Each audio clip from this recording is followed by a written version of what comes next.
Dear students, in this lecture, we are going to cover the biography of the 6th Mughal Emperor, Aurangzeb. So he was the last of the powerful Mughal Emperor, because after him, the Mughal dynasty set on a path of decline. So let us see how was the life and times of Aurangzeb and what were his contribution towards the Indian history. So let's begin. So Aurangzeb was born on 3rd of November 1618. So you need not remember the date, but year you can, or you should rather. So Aurangzeb was born in 1618 in Dahod, Gujarat. So why? Because his father Shah Jahan was at that time the governor of Gujarat. So he was the 3rd son and 6th child of Shah Jahan and Mumtaz Mahal.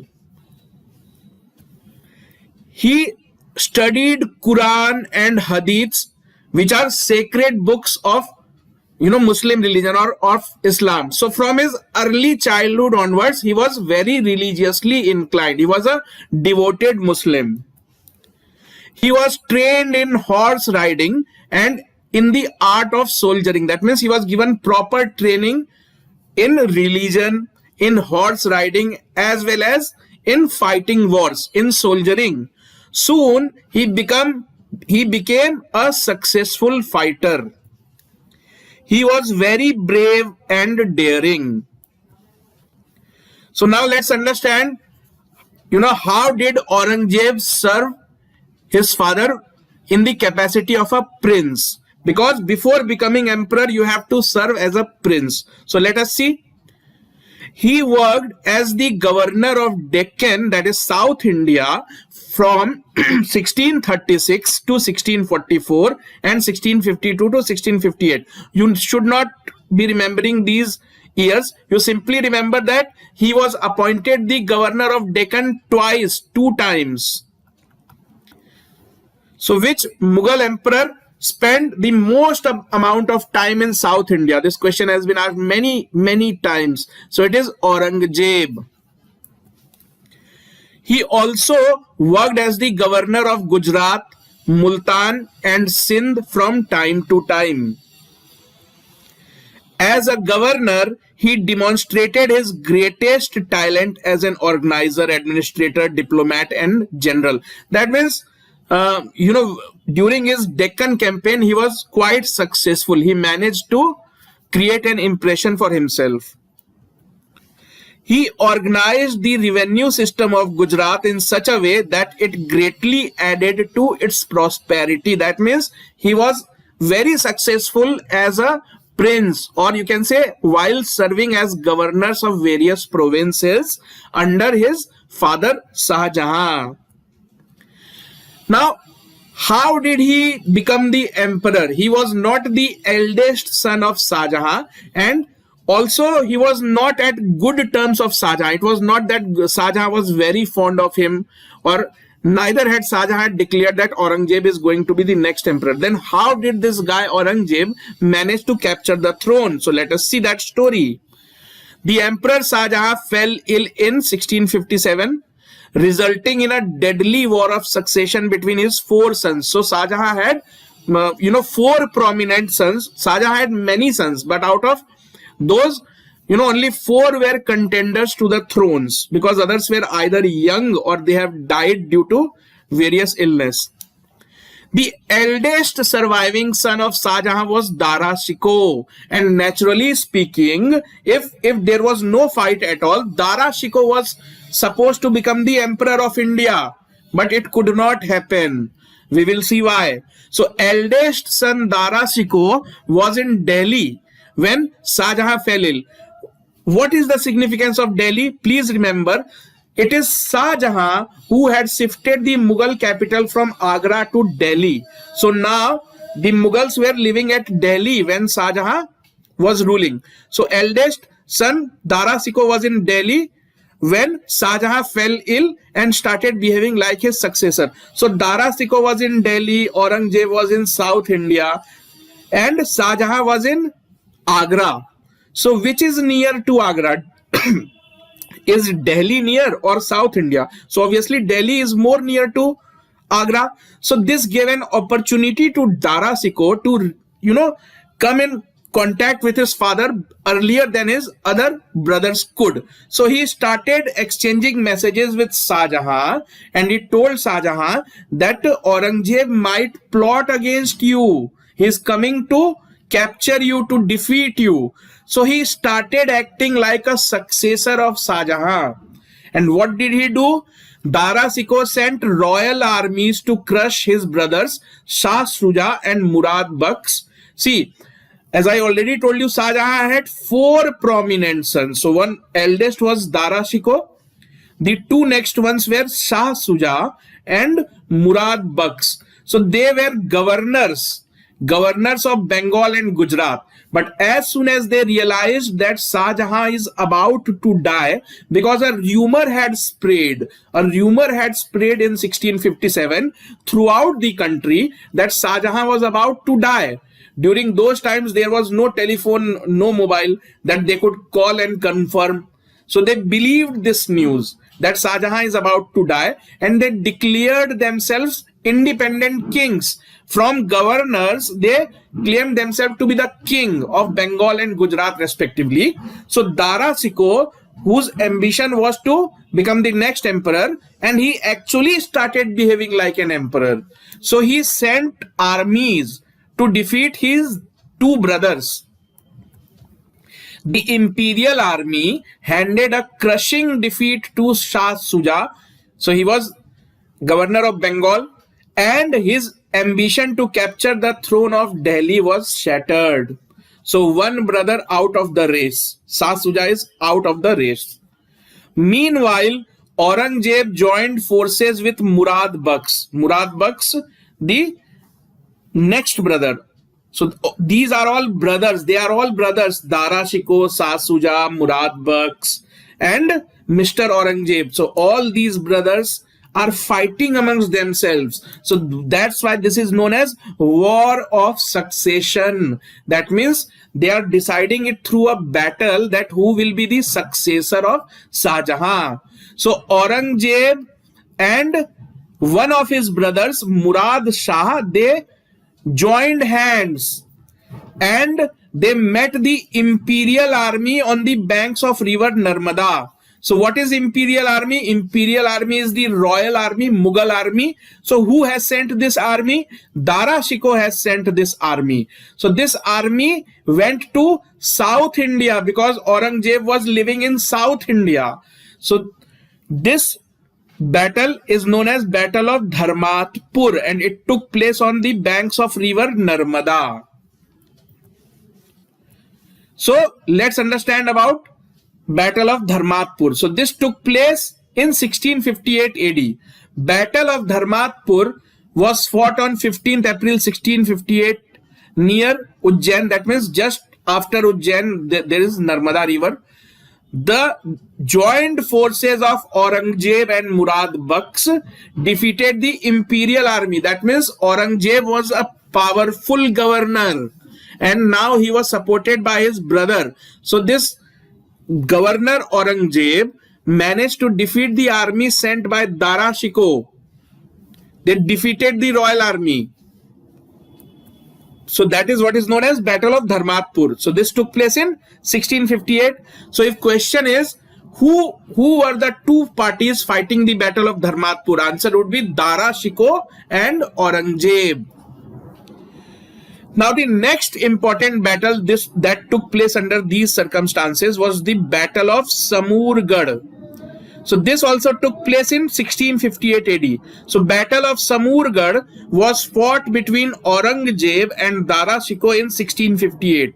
Samurgarh was a place near Agra. So this was the head-to-head battle between Aurangzeb and Dara Shikoh. They came face to face. Aurangzeb won the battle and Dara was forced to flee. So as I already told you that out of all the four brothers, Aurangzeb was the strongest. So that is proved. Aurangzeb won this battle and Dara Shikoh had to run away. After this victory, Aurangzeb reached Agra because this battle was taking place near Agra. So after winning this battle, he went to his father Shah Jahan and dethroned him. He told him that you want to kill me, you and Dara Shikoh are plotting against me.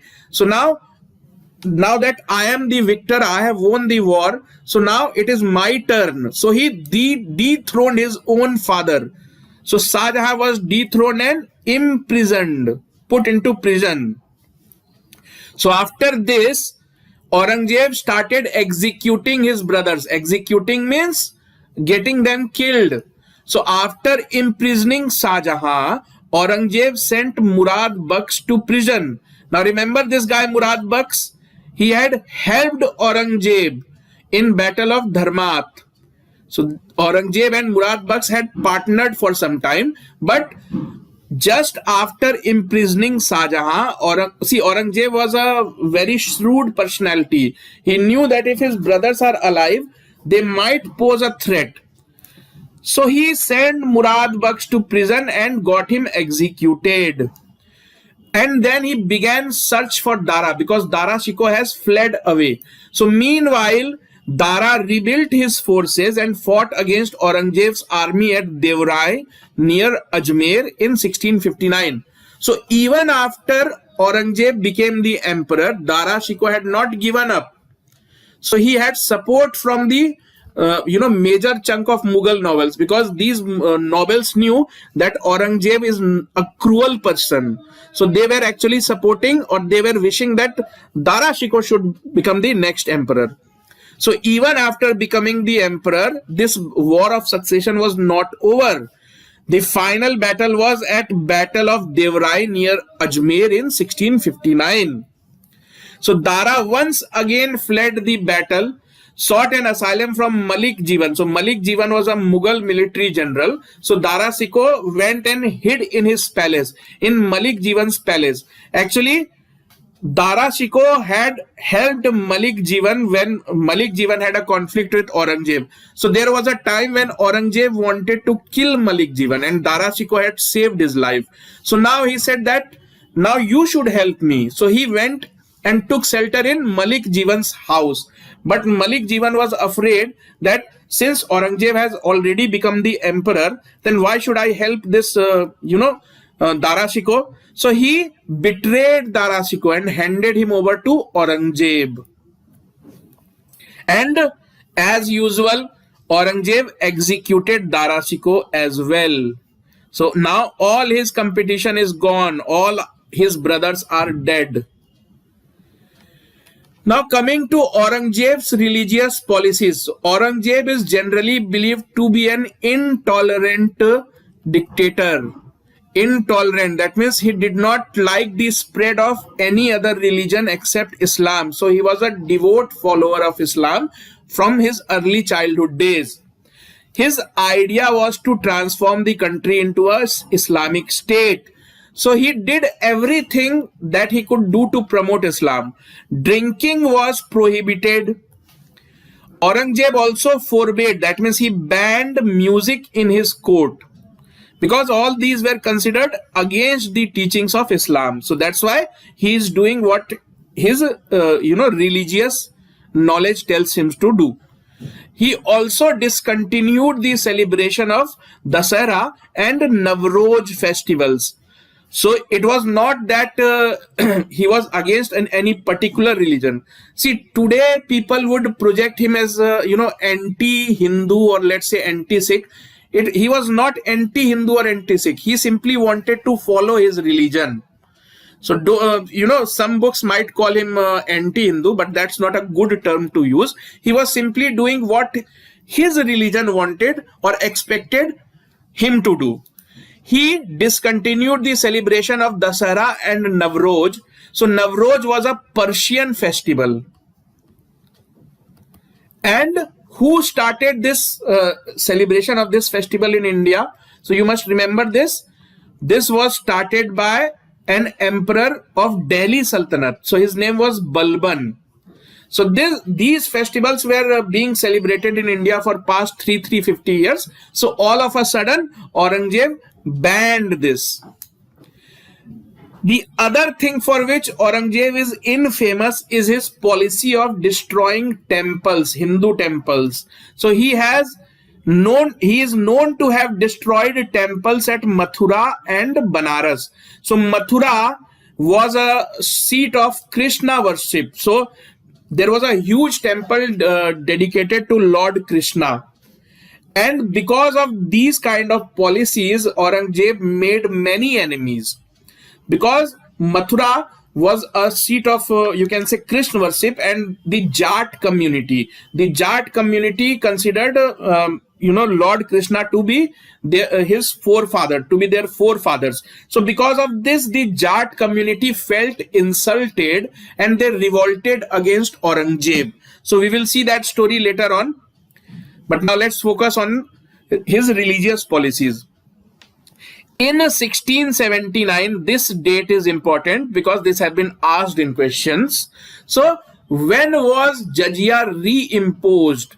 Now, please understand, Akbar was very tolerant. So, he respected each and every religion equally. So, Akbar had abolished Jizya, but now Aurangzeb is reimposing Jizya. Reimposing, that means bringing it back. So Jizya was a kind of tax which non-Muslims were supposed to pay. That means those who were not the followers of Islam, they had to pay a tax. So that is what is known as Jizya.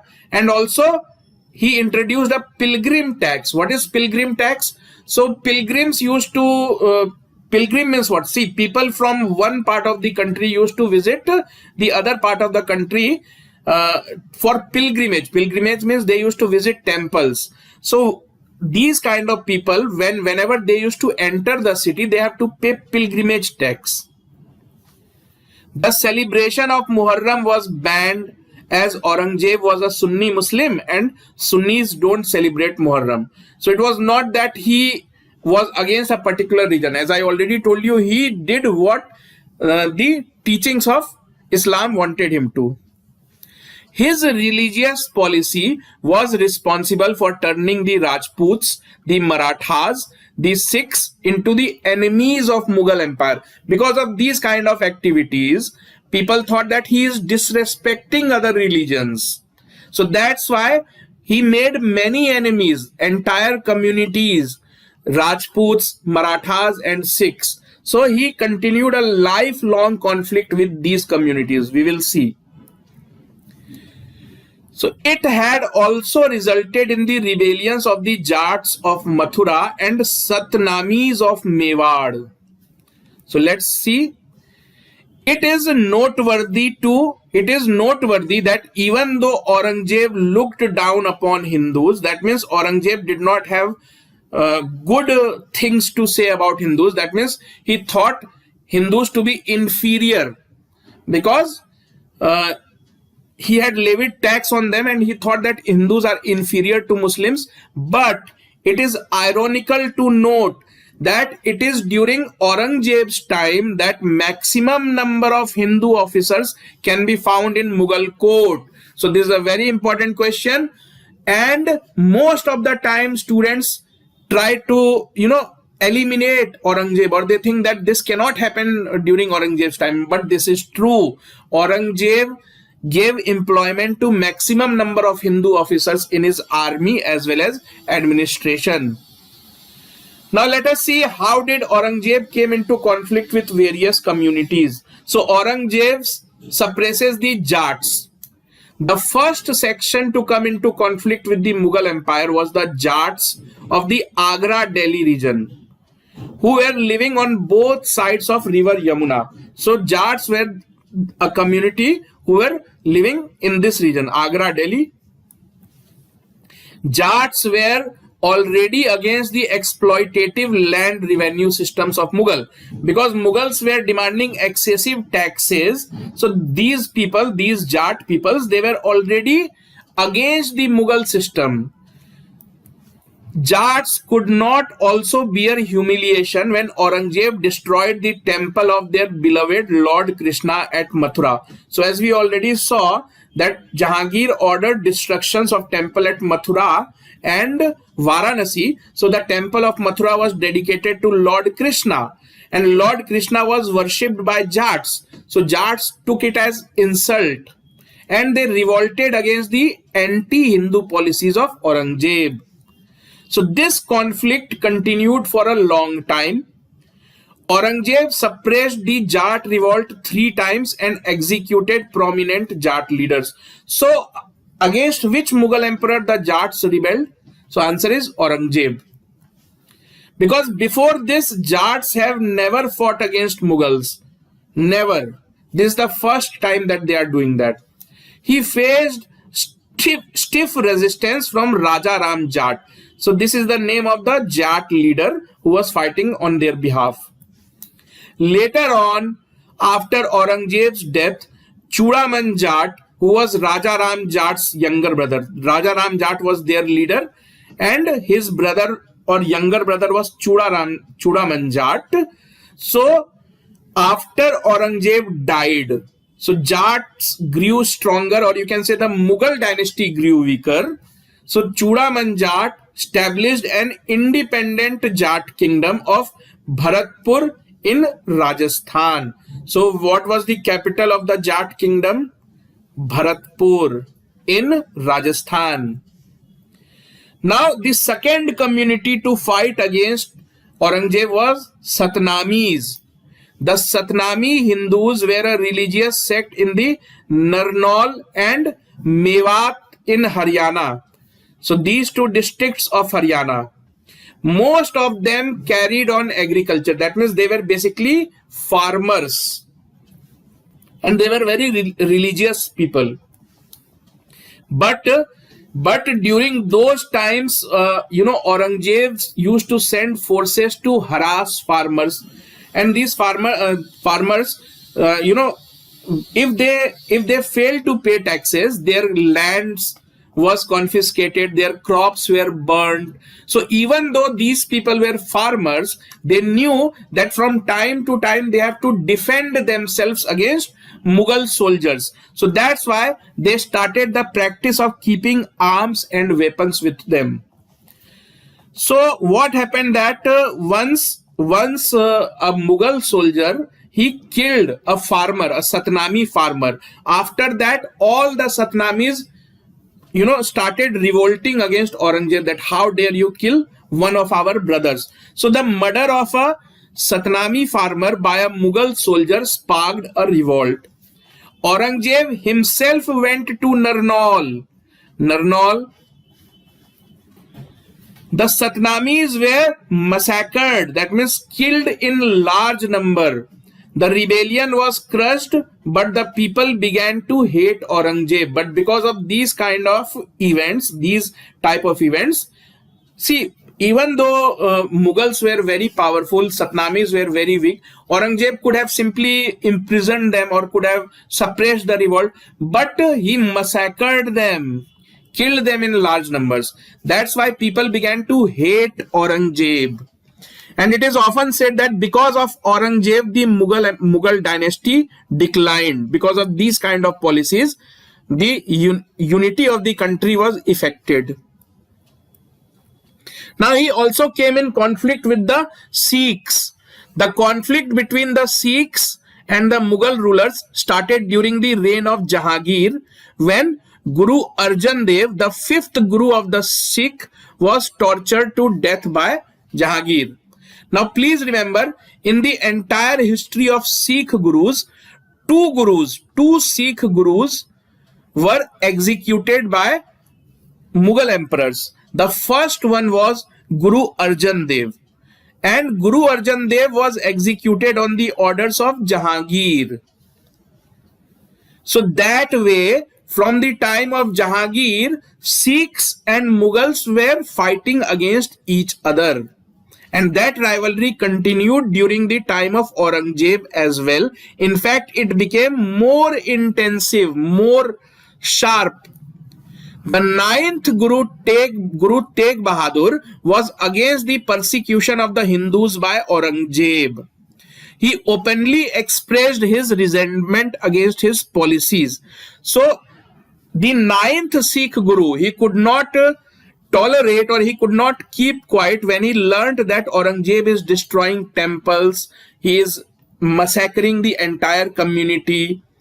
So Guru Tegh Bahadur, he started to raise his opinion, or he started to ask people to, raise arms against Aurangzeb.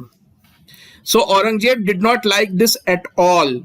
He summoned Guru Tegh Bahadur ji to Delhi and asked him to embrace Islam. So Guru Tegh Bahadur ji was called to Delhi, and Aurangzeb forced him that if you do not convert to Islam, then I am going to kill you. So on his refusal to do so, he was put to death after a lot of torture. That means Guru Tegh Bahadur was also tortured and put to death. So as I already told you, two Sikh Gurus were executed by Mughals. The first was Guru Arjan Dev and the second was Guru Tegh Bahadur. Gurdwara Seesganj at Chandni Chowk in Delhi stands at a place of his martyrdom. So the place where Guru Tegh Bahadur ji was martyred or sacrificed his life. So today Gurdwara Seesganj is built on that spot. So question is, Gurdwara Seesganj is associated with the martyrdom of which Sikh Guru? So answer would be Guru Tegh Bahadur. Now, conflict with the Sikhs continued during the entire period of Aurangzeb's rule. So you can see one by one, entire communities are rising against Aurangzeb, and Mughal empire is becoming weaker and weaker. Now, Aurangzeb had conflict with his own sons. Being of suspicious nature, Aurangzeb remained in conflict with his 4 sons. He had kept 3 of his sons in prison for a number of years. So which Mughal emperor kept his own sons in prison? So answer is Aurangzeb. So before that also, Mughal princes were kept in prison, but it was never that father ordered the arrest of his own sons. So actually brothers used to fight. Father and sons rarely used to fight. So Aurangzeb had conflict with his own son. So just understand what kind of a person was he. So he kept 3 of his sons in prison. Aurangzeb died as a frustrated and sad man. He wrote very pathetic letters to his sons. To Prince Ajam he wrote, "I have not done well for the country and its people." To Kam Baksh he wrote, now this is a very famous line and have been asked in question, "Strange that I come with nothing into this world and now go away with this stupendous caravan of sins." So these are the words of which Mughal emperor? Aurangzeb. Because during his last days, Aurangzeb has realized that because of his policies, Indian unity, or you can say Hindu-Muslim, Hindu-Sikh unity was destroyed. So during his last days, Aurangzeb wrote a letter. In that letter he has written, "Strange that I come with nothing into this world." That is, when I came into this world I had nothing, and when I am leaving this world, my hands are full of sins. So Aurangzeb. The most important conflict that Aurangzeb had to face was with the Marathas. So this is the most important chapter of Aurangzeb's life. The great Maratha king Shivaji was engaged in constant conflict with the kingdom of Bijapur. So how did this story begin? So Maratha king Chhatrapati Shivaji Maharaj was engaged in constant conflict with the kingdom of Bijapur. So Bijapur was a kingdom in Deccan, South India. So Bijapur was also fighting against the Mughal forces sent by Aurangzeb, because at one time Aurangzeb had made his plans to invade Bijapur, but his father told him to come back. So conquering Bijapur was an unfinished dream of Aurangzeb. Now 2 people wanted to conquer Bijapur. Shivaji also wanted to conquer Bijapur. Aurangzeb also wanted to conquer Bijapur. So Shivaji sent messages to Aurangzeb that he be made the governor of Bijapur in return of his support to Mughals. So Shivaji Maharaj knew that Aurangzeb also want to capture Bijapur. So he says that let me capture Bijapur and you just accept me as the governor of Bijapur. Aurangzeb underestimated Shivaji and rejected his offer. So Aurangzeb thought that who is this guy Shivaji? I don't need his help. So he rejected Shivaji's offer. So soon Shivaji gained immense popularity and entire Maratha population worshipped him like a god. Now please understand, Mughal Empire had reached South India, but it could not capture entire Maharashtra. That means large parts of Maharashtra was still out of control of Mughal empires. So it is Shivaji who actually brought all these independent areas under his control, and he created his own independent kingdom, which he used to call Kingdom of Hindus, because Aurangzeb was against Hindus, so he projected himself as the protector of Hindus. So that's why the entire Maratha population worshipped Shivaji Maharaj as a god, because they thought that Shivaji Maharaj will save us from the clutches of Aurangzeb. So Aurangzeb grew anxious. So Aurangzeb was watching that who is this guy Shivaji? He is becoming popular day by day. So Aurangzeb grew anxious and he sent his military general Shaista Khan, remember this name, Shaista Khan, to subdue Marathas. Shaista Khan managed to capture Pune but was soon attacked by Shivaji's force. What was the name of military general who was sent by Aurangzeb to capture Shivaji Maharaj? Answer is Shaista Khan. But was Shaista Khan successful? So he was partially successful. Shaista Khan managed to capture Pune but was soon attacked by Shivaji's forces. Shaista Khan's son was killed and Shaista Khan had to return back to Delhi. That means Shaista Khan could not capture Shivaji. He could only capture Pune. In 1664, Shivaji attacked the Mughal port city of Surat. That means Shivaji was still free. Aurangzeb was not able to capture him. So in return, to take revenge, because Mughals have attacked his hometown of Pune, so now he wants revenge. So Shivaji attacks Mughal port city of Surat and looted it to the fullest in 1664. So this is known as sacking of Surat. Sacking of Surat. Sacking means what? You invade a city, loot it, so that is known as sacking. Aurangzeb was disappointed because he understood that Shivaji Maharaj is growing powerful day by day. So Aurangzeb was very disappointed that why did I underestimate this guy? So he was disappointed and then sent Raja Jai Singh of Amber to negotiate with Shivaji. So Aurangzeb thought that it is not easy to defeat Shivaji. So let's start diplomatic talks. Let's handle him diplomatically. So he sends Raja Jai Singh of Amber to negotiate. In 1665, Jai Singh besieged the Maratha fort of Purandar. Please remember this. So Maratha fort of Purandar. So it was the capital, initial capital of Shivaji Maharaj. Fort Purandar. Shivaji's family used to live inside this fort. And Mughal general Jai Singh. So Jai Singh was sent by Aurangzeb. So he surrenders this fort. Shivaji's entire family was inside the fort, and hence Shivaji Maharaj was forced to sign a peace treaty which came to be known as Treaty of Purandar. So Treaty of Purandar was signed between whom? So it was signed between, see, there can be many answers depending on the option. So technically speaking, it was a treaty signed between Jai Singh and Shivaji, but in reality, Aurangzeb, Shivaji and Aurangzeb. So what happened after that? So Shivaji as per this treaty, because now Shivaji had to sign a treaty, his family is within the fort. So Shivaji had to surrender many of his strong forts and also agreed to pay taxes to the Mughals.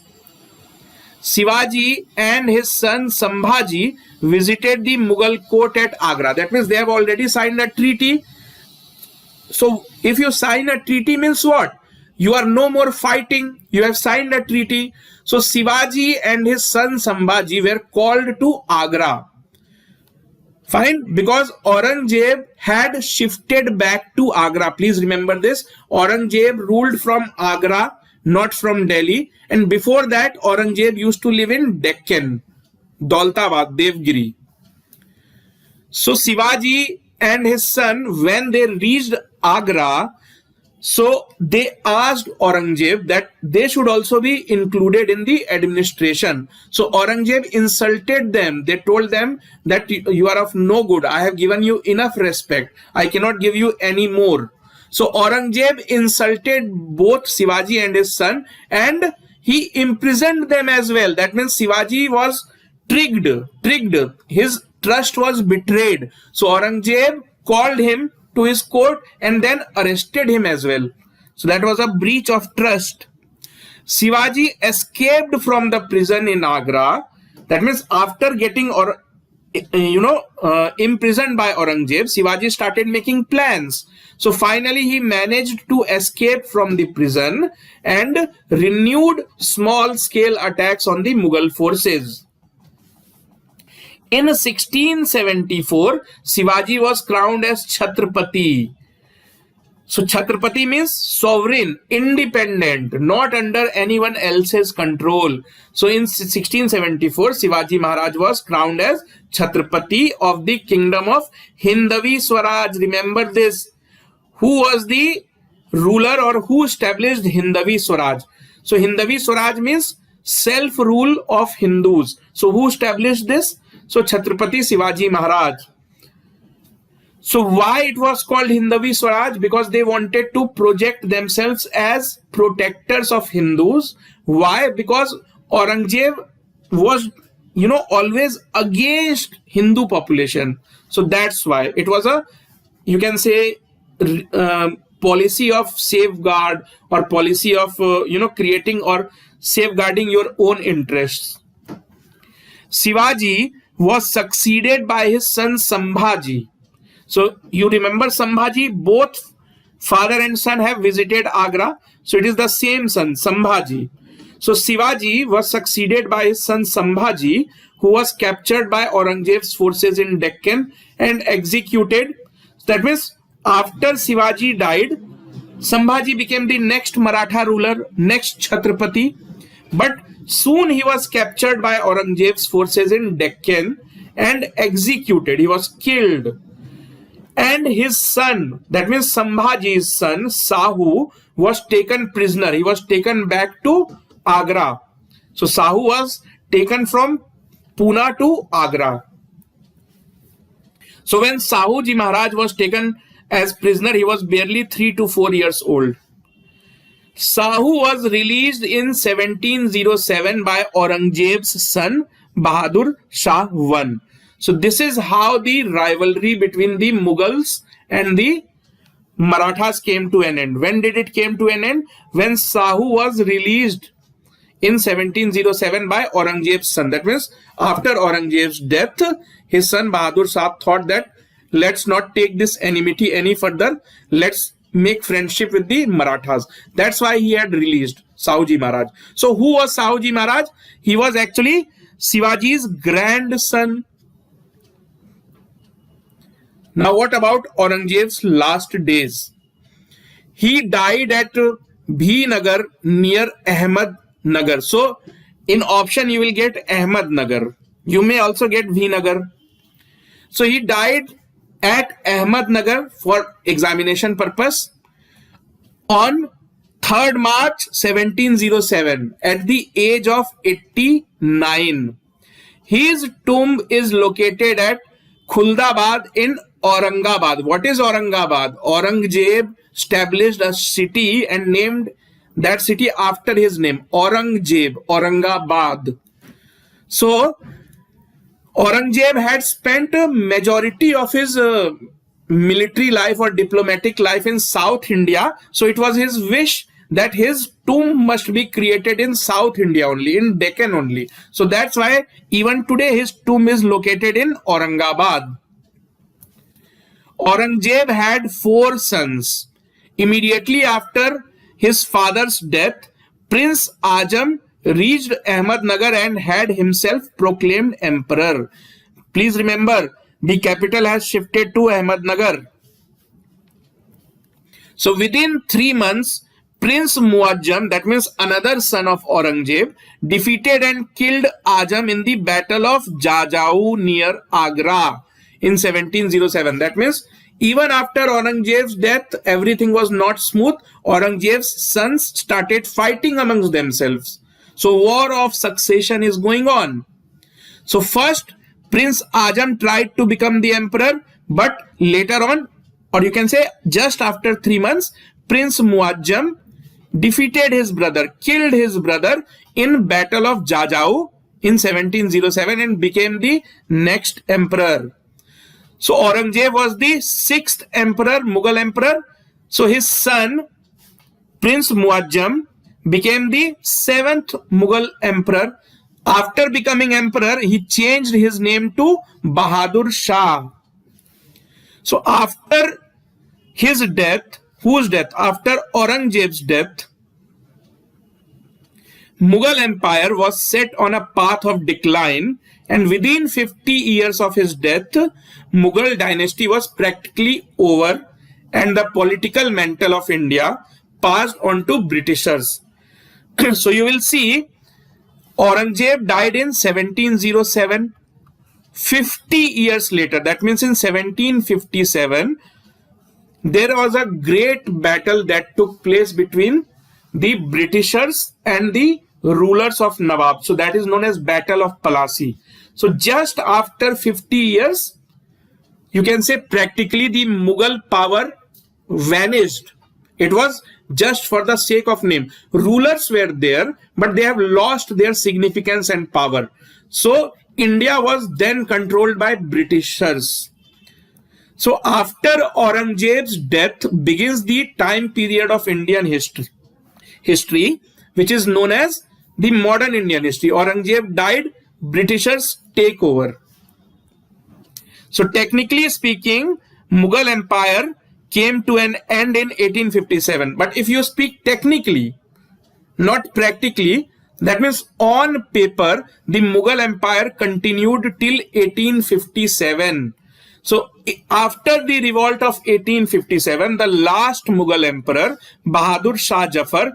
So please remember, don't be confused with this Bahadur Shah. This Bahadur Shah was the Aurangzeb's son, whereas this Bahadur Shah is Bahadur Shah Jafar. So you can remember the difference in the name, Jafar. So Jafar was the last Mughal emperor.